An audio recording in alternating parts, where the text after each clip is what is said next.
During the first Gulf War, planning 1,000 military targets took roughly 50 to 100 people up to 6 months of work.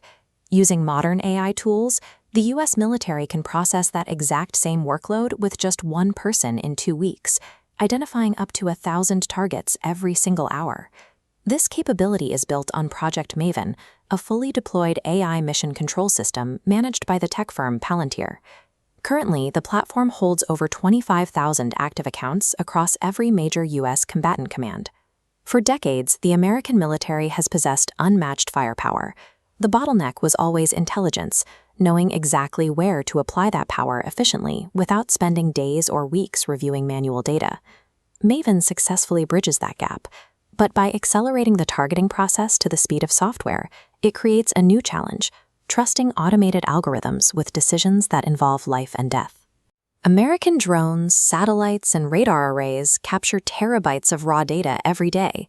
Human analysts cannot watch it all. For years, surveillance footage went completely ignored because there weren't enough eyes to review it. Maven acts as a funnel for this information, ingesting and fusing data from over 170 different types of sensors. This includes space-based satellites, ground radar arrays, and even open-source social media sentiment. The system applies computer vision to detect and tag targets in real time, creating a kill web. Maven networks all intelligence and strike assets. Once tagged, the AI automatically suggests the optimal weapon, closest aircraft, and exact timeline for the strike. By networking these systems, the military can now convert passive digital tracking, like social media posts or radar signatures, directly into active, lethal targeting data. While movies focus on sentient machines turning on their creators, the practical danger of military AI is much more grounded.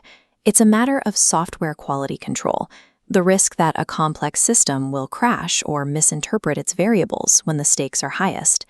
In early versions, the algorithms struggled with basic visual distinctions. A human screener can tell if a person is holding a weapon or a grocery basket, but for the AI, that difference often came down to just 3 blurry pixels. If the software finds those distinctions too difficult and begins simplifying targets into broad categories like person, it risks stripping away the ability to distinguish between combatants and civilians. These ethical concerns led to an internal revolt at Google in 2018. Over 3,000 employees signed a letter stating they should not be in the business of war, eventually forcing Google to leave the project, allowing Palantir to take over the contract. A software glitch in a civilian app is an inconvenience. In Project Maven, bad quality control results in unintended lethal force. This technology is already in active use. Maven is currently deployed across the Middle East and provides critical intelligence support for operations in Ukraine. In 2022, the U.S. used these tools to help identify Russian mobile missile launchers. By passing those data points to Ukrainian forces, they were able to conduct a successful strike in just 18 minutes. However, that efficiency has a dark side. The Pentagon is currently investigating whether this AI system played a role in an airstrike on an Iranian girls' school that killed over 170 people, mostly children. This highlights a psychological risk called automation bias. When a system nominates a target in seconds with a high certainty rating, human operators face immense pressure to simply rubber stamp the decision, removing the human friction that used to prevent mistakes. Military leaders argue that despite these risks, developing hyper-efficient AI is a mandatory deterrent to ensure the U.S. is not outpaced by rivals like China. This focus is now a permanent part of the defense infrastructure. Project Maven is becoming a program of record, which locks in consistent congressional funding to expand its reach across every branch of the military. As warfare accelerates to the speed of software, we are left with a question the technology hasn't answered yet. When a human pulls the trigger, we know who is responsible.